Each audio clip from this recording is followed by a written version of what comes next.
Boa tarde, prezados ouvintes, prezadas ouvintes. Mais uma vez aqui estamos em nome da Sociedade Espírita Joana de Ângeles para trazermos até você uma mensagem edificadora à luz da doutrina espírita. Meu nome é Marco Aurélio e irei conversar com vocês hoje sobre um tema bastante interessante que é a fraternidade. Queremos inicialmente deixar nossos agradecimentos à direção da Rádio Três Rios, ao pessoal da técnica, a todos aqueles que colaboram, direta ou indiretamente, para que a nossa mensagem possa ser transmitida até vocês. Queremos também registrar que a Sociedade Espírita Joana de Ângeles tem uma sede própria, que fica na Travessa Paulino Tavares, número 145, no bairro da Vila Isabel, bem ali ao lado do Residencial Vila Nova, conhecido como Residencial do Sola. Se você quiser nos conhecer, se você quiser conhecer um pouco mais sobre a doutrina espírita, nossas reuniões públicas acontecem todas as segundas e quintas, a partir das 20 horas. Mas se você chegar lá por volta das 19h30, você já encontrará a casa aberta e nós procuramos sempre deixar alguma música rolando para que possa ambientar a casa para a reunião da noite. Então vamos ao estudo da tarde, que tem como tema fraternidade e que está baseada numa mensagem do livro Fonte Viva, psicografia de Chico Xavier pelo Espírito de Emmanuel. Todas as mensagens do livro Fonte Viva, Emmanuel pega uma frase, um versículo, alguma coisa da Bíblia, do Evangelho de Jesus, e em cima dessa mensagem ele faz uma série de comentários. E é sobre isso que nós iremos conversar na tarde de hoje. Vamos inicialmente fazer uma leitura na mensagem para que vocês possam ouvi-la, compreendê-la e depois nós conversamos a respeito. Diz assim: desde a vitória de Constantino, que descerrou ao mundo cristão as portas da hegemonia política, temos ensaiado diversas experiências para demonstrar na Terra e na condição de discípulo de Jesus. Organizamos concílios célebres, formulando atrevidas conclusões acerca da natureza de Deus, da alma, do universo e da vida. Incentivamos guerras arrasadoras que implantaram a miséria e o terror naqueles que não podiam crer pelo diapasão da nossa fé. Disputamos o sepulcro do Divino Mestre, brandindo a espada mortífera e ateando o fogo devorador. Criamos comendas e carros religiosos, distribuindo o veneno e manejando o punhal. Acendemos fogueiras e erigimos cadafalsos, inventamos suplícios e construímos prisões para quantos discordassem dos nossos pontos de vista. Estimulamos insurreições que operaram um embate de irmãos contra irmãos, em nome do Senhor, que testemunhou na cruz o devotamento da humanidade inteira. Edificamos palácios e basílicas, famosos pela suntuosidade e beleza, pretendendo reverenciar-lhe a memória, esquecidos de que ele, Jesus, em verdade, não possuía uma pedra onde repousar a cabeça. E ainda hoje, alimentamos a separação e a discórdia, erguendo trincheiras de incompreensão e animosidade uns contra os outros, nos variados setores da interpretação. Entretanto, a palavra do Cristo é insofismável. Não nos faremos titulares da Boa Nova simplesmente através das atitudes exteriores. Precisamos, sim, da cultura que aprimora a inteligência, da justiça que sustenta a ordem, do progresso material que enriquece o trabalho, e de assembleias que favoreçam o estudo. No entanto, toda a movimentação humana, sem a luz do amor, pode perder-se em sombras. seremos admitidos ao aprendizado do Evangelho, cultivando o reino de Deus que começa na vida íntima. Estendamos assim a fraternidade pura e simples, amparando-nos mutuamente. Fraternidade que trabalha e ajuda, compreende e perdoa, entre a humildade e o serviço que asseguram a vitória do bem. Atendamo-la onde estivermos, recordando a palavra do Senhor, que afirmou com clareza e segurança: nisto todos conhecerão que sois meus discípulos, se vos amardes uns aos outros. Vamos então procurar compreender esta fala de Jesus. Nisto todos conhecerão que sois meus discípulos, se vos amardes uns ao outro. Jesus está em João, capítulo 13, versículo 35. Primeiramente, nós precisamos entender o seguinte: em que circunstâncias Jesus pronunciou esta mensagem? Ao ler o texto bíblico, verificamos que aproximava-se o momento da sua passagem do plano físico para o plano espiritual. Os discípulos estavam reunidos e Jesus aproveita esse momento e lava os pés dos seus discípulos e deixa aos apóstolos a mensagem sobre a importância do ensino através do exemplo. Pois depois dele lavar, recomenda aos discípulos que eles façam o mesmo. Vejam bem, Jesus dá um exemplo de humildade, de coragem, e recomenda aos espíritos. Ele não falou nada, ele não precisou fazer discurso nem proselitismo. Ele simplesmente recomenda aos discípulos que façam o mesmo.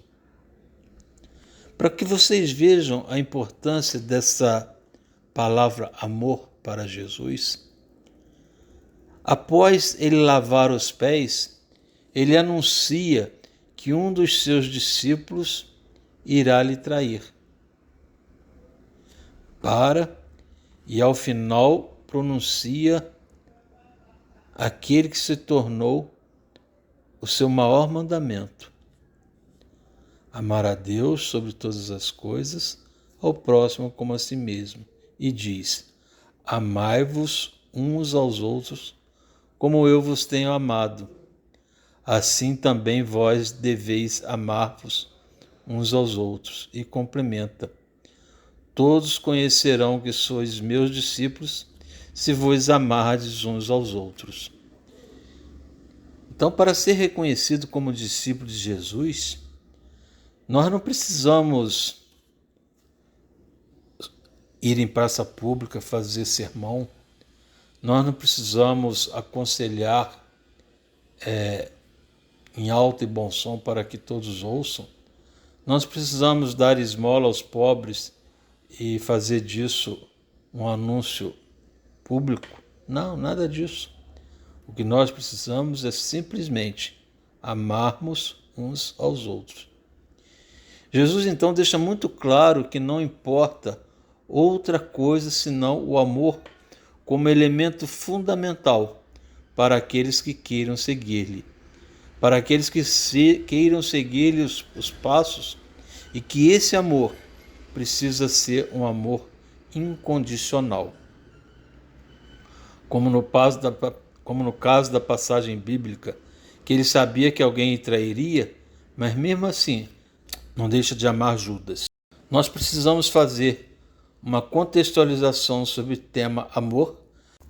Como nós dissemos, nós precisamos esclarecer a respeito da palavra amor, para que nós possamos ter um perfeito entendimento sobre o que Jesus quis dizer ao pronunciar essa palavra.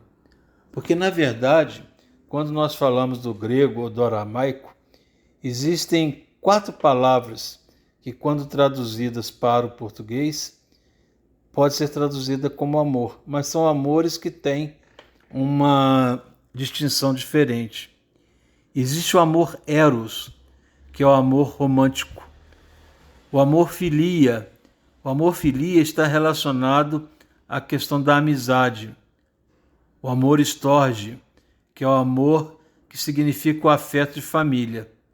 E o amor ágape, que é o amor divino e incondicional, e se trata de uma virtude cristã. Aliás, sobre esse amor ágape, há um livro do padre Marcelo que fala exatamente sobre ele, o título do livro é exatamente esse, ágape. E Jesus, quando fala da palavra amor, refere-se ao ágape, que traduzido para o português tem mais a ver com a questão da caridade, que é também amor, mas é um amor diferenciado, esse amor incondicional, esse amor que transcende ao ser humano.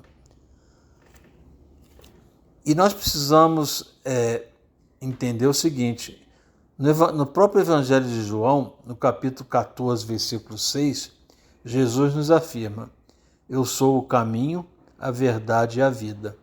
Ninguém vem ao Pai a não ser por mim. Assim, minha gente, para que nós possamos seguir Jesus, que é o caminho para que nós cheguemos ao Pai, nós precisamos e não temos outra alternativa senão o amor caridade. Eis a chave que nos levará até Ele, que nos levará até Deus, a prática da caridade. Por isso que no próprio Evangelho segundo o Espiritismo, no capítulo 15, há um tema que fala sobre fora da caridade não há salvação. Vou repetir, fora da caridade não há salvação. Por que fora da caridade não há salvação? Porque, na verdade, fora do amor não há salvação. Na verdade, dá realmente o peso que a palavra amor, no sentido de caridade, quis ser empregada por Jesus. E tem um texto muito interessante que fala da necessidade da caridade segundo São Paulo, e que ele diz assim: ainda quando eu falasse todas as línguas dos homens e a língua dos próprios anjos, se não tiver caridade, serei como bronze que soa e um símbolo que retine. Ainda quando tivesse o dom da profecia, que penetrasse todos os mistérios e tivesse perfeita ciência de todas as coisas, ainda quando tivesse a fé possível, até o ponto de transportar montanhas, se não tiver caridade, nada sou. E quando houver distribuído os meus bens para alimentar os pobres e houvesse entregado meu corpo para ser queimado, se não tiver caridade, tudo isso de nada me serviria. A caridade é paciente, é branda, é benfazeja. A caridade não é invejosa, não é temerária, nem precipitada, não se enche de orgulho. Não é desdenhosa, não cuida de seus interesses, não se agasta, nem se azeda com coisa alguma. Não suspeita mal, não se rejubila com a injustiça, mas se rejubila com a verdade. Tudo suporta, tudo crê, tudo espera, tudo sofre. Entre essas três virtudes, a fé, a esperança e a caridade permanecem, mas dentre elas, a mais excelente é a caridade. Afirmação de São Paulo na primeira epístola aos Coríntios, capítulo 13, versículos de 1 a 13. Então vejam que quando São Paulo fala que a caridade, ela não é se eu tiver dado de alimento aos pobres, mas se não tiver caridade nada sou, significa dizer que eu posso estar dando comida aos pobres, mas não estar praticando a caridade. Quem sabe se é caridade ou não? É a pessoa que está dando. O próprio Evangelho nos fala, Jesus, não julgueis para não seres julgados. Então, quando nós virmos alguém fazendo uma doação, não façamos nenhum julgamento sobre se aquilo está sendo caridade ou não, pois só o seu íntimo, só ele, no seu silêncio, pode saber se aquilo ali está impregnado do sentimento de amor ou não. E dentro dessas características, nós verificamos o seguinte: quando Emmanuel traça essa mensagem, ele faz uma série de diagnósticos sobre a sociedade humana, Diz ele que nós organizamos concílios célebres, formulando atrevidas conclusões, incentivamos guerra arrasadora e implantar a miséria e horror. Vejam bem, ainda hoje temos aí a guerra entre Iraque e Gaza, a guerra entre Rússia e Ucrânia. Ainda hoje, 2025 anos depois que o Cristo nos deixou essa mensagem. Continua Emmanuel: disputamos o sepulcro do Divino Mestre, brandindo a espada mortífera e ateando fogo. Criamos comendas e cargos religiosos, distribuindo o veneno e manejando o punhal. E termina ele: ainda hoje alimentamos a separação e a discórdia, erguendo trincheiras de incompreensão e animosidade, uns contra os outros, nos variados setores da interpretação.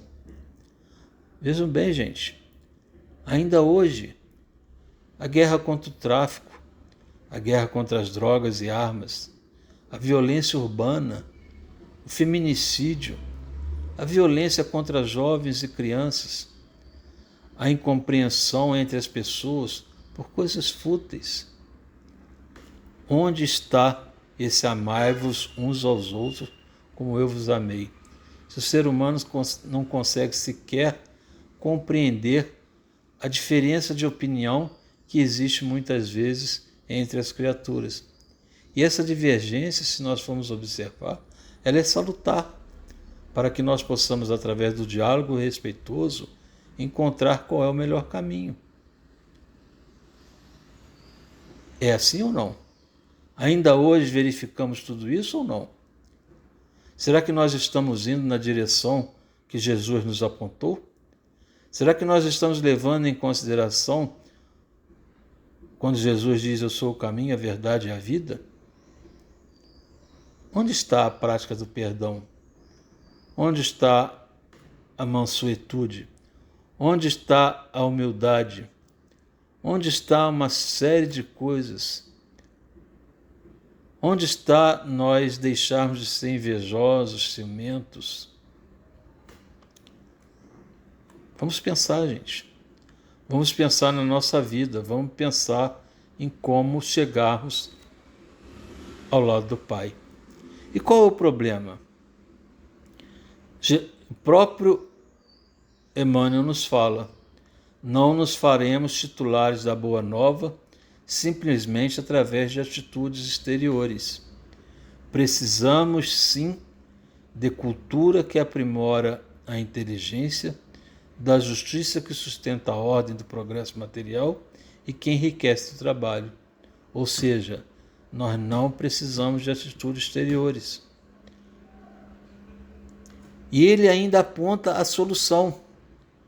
Seremos admitidos ao aprendizado do Evangelho, cultivando o reino de Deus que começa na vida íntima. Ou seja, a solução está dentro de cada um de nós. A solução está na melhoria que cada um de nós podemos operar. Estendamos assim a fraternidade pura e simples, amparando-nos mutuamente. Fraternidade que trabalha e ajuda, compreende e perdoa, entre a humildade e o serviço que asseguram a vitória do bem. É simples? Sim, é simples. É fácil? Não. Por que não é fácil? Porque nós trazemos muitos vícios implantados em nosso ser. Procuremos vencer cada um deles. Lembrando mais uma vez a você que está nos ouvindo que a Sociedade Espírita Joana de Ângeles fica na Travessa Paulino Tavares, número 145, no bairro da Vila Isabel, ali bem ao lado do residencial Vila Nova. As nossas reuniões públicas acontecem todas as segundas e quintas a partir das 20 horas. Mas às 19h30 você já vai encontrar a casa aberta e um momento musical para que nós possamos ambientar para a reunião da noite. Venha nos visitar, venha nos conhecer. Além da Sociedade Espírita Joana de Ângeles, nós temos várias casas espíritas na cidade de Três Rios, como o irmão Rogério Cláudio e o Grupo Espírita Fé e Esperança, no centro da cidade, a Casa Francisco de Assis, que fica ali bem ao lado da rodoviária nova, o Caridade União, que fica lá no bairro de Cantagalo. Enfim, perto de você, certamente há uma casa espírita para que você possa se aprofundar e conhecer mais sobre essa doutrina que vem se comportando ao longo do tempo como uma doutrina consoladora. Dando continuidade ao nosso tema da tarde de hoje, nós queremos deixar aqui uma pergunta que nós pedimos que você faça uma rápida reflexão. Qual é o grande objetivo do ser humano? Qual é o seu objetivo? Qual é o seu maior objetivo? Sim, nós temos vários objetivos nessa existência, mas tem um deles que deve ser o principal, pois é a partir dele que nós encontramos os demais. Eu não sei o que você pensou, mas certamente passa pela questão da felicidade. Não há ser humano que vive que não deseje ser feliz, a menos que seja doentio, é diferente. Estou falando do ser humano normal. Então, alcançar a felicidade é o grande desejo de todos nós. E para alcançar a felicidade, segundo os Espíritos, nós só temos um caminho: chegar ao estado de perfeição. Pois é nesse estado de perfeição que nós encontraremos a tão sonhada felicidade. E como fazer para alcançar essa felicidade?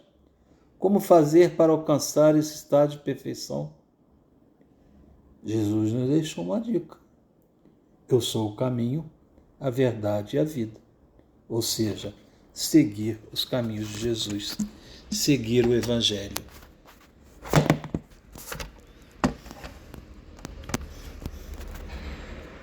Não há outra alternativa para que nós alcancemos essa felicidade.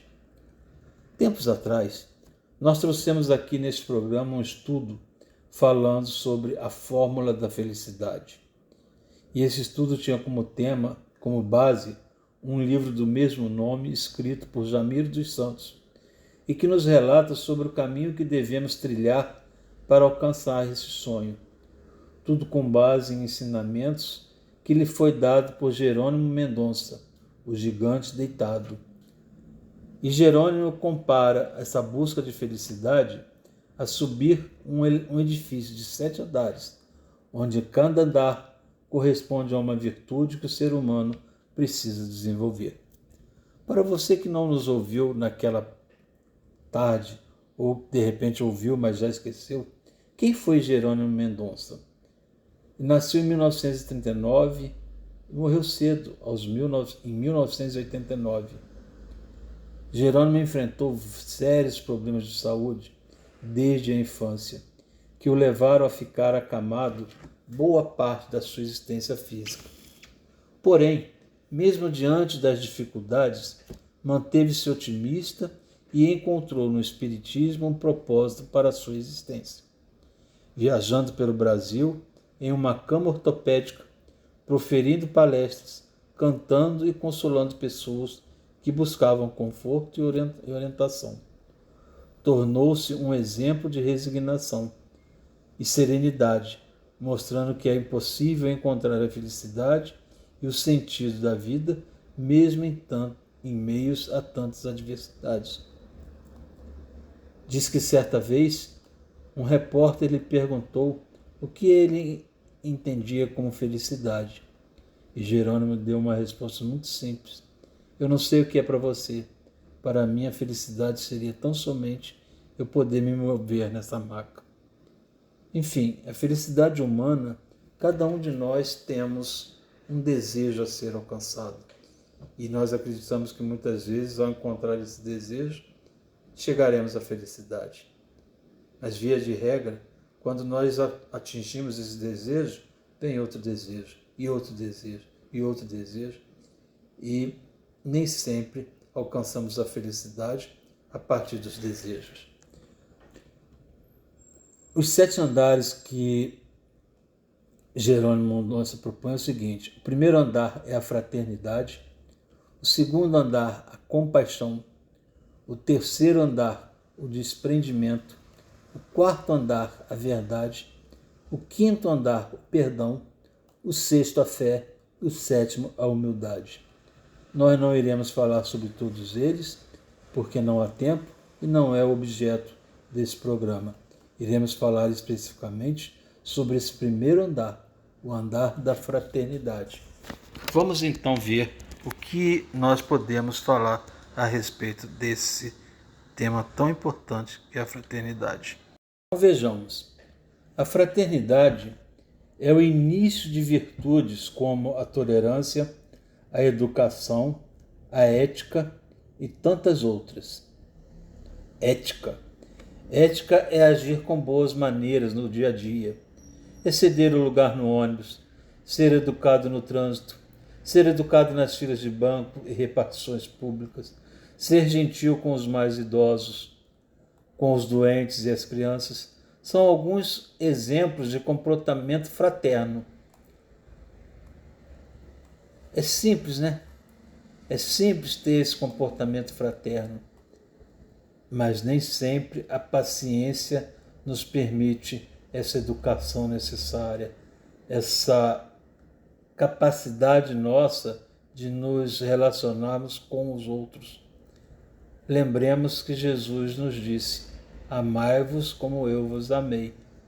Quem ama não é incapaz de ser deseducado, é incapaz de furar uma fila, é incapaz de um gesto descortês.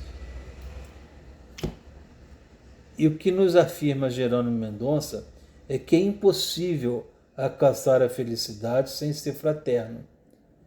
E esse é o primeiro passo da caminhada até a meta. Ela é o princípio das atitudes nobres. E Jerônimo Mendonça nos diz o seguinte: coloca a fraternidade no primeiro andar por ela ser a virtude mais fácil de ser alcançada. Aí cabe a nós uma reflexão. Se a fraternidade é a virtude mais fácil e hoje em dia anda tão difícil, que espera por nós? O que será de nós se nós não nos desafiarmos a alcançar essa fraternidade, esse amor incondicional, essa questão da prática da caridade? E a falta de fraternidade faz com que gere irritação em qualquer lugar. É não ceder a um ponto de vista do outro. É agir de forma isolada, como se fosse possível ser feliz sozinho. Gente, como nós temos verificado essas questões nos dias atuais. Quantas pessoas irritadas, quantas pessoas estão partindo para a violência por qualquer coisa. Hoje a gente vê aí pessoas sacando a arma, dando tiro, por causa de nada. Por causa, às vezes, de uma discussão mal entendida. Vejam, há dias atrás, que aconteceu lá na cidade de Belo Horizonte, onde o cara sacou uma arma e matou um gari, simplesmente porque esse gari estava impedindo ele de passar na rua que ele queria. E o gari estava ali cumprindo a sua obrigação, cumprindo o seu papel de coleta de lixo. Morreu. Por quê? Por que acontece isso na sociedade humana? A resposta é muito simples: a falta de amor. A falta de amor é a raiz. Se nós formos descendo, nós vamos ver que está relacionado à questão da impaciência, da incapacidade nossa de cedermos, enfim, tudo isso que foi comentado aqui durante o nosso bate-papo. E a falta de fraternidade ainda é agir com indiferença para as lágrimas de quem está perto. É o sentimento de não tenho nada a ver com isso, não é problema meu. É pensar que cada um deve resolver os seus problemas. Como nós temos hoje pessoas que vivem na sociedade e só conseguem olhar para o seu umbigo.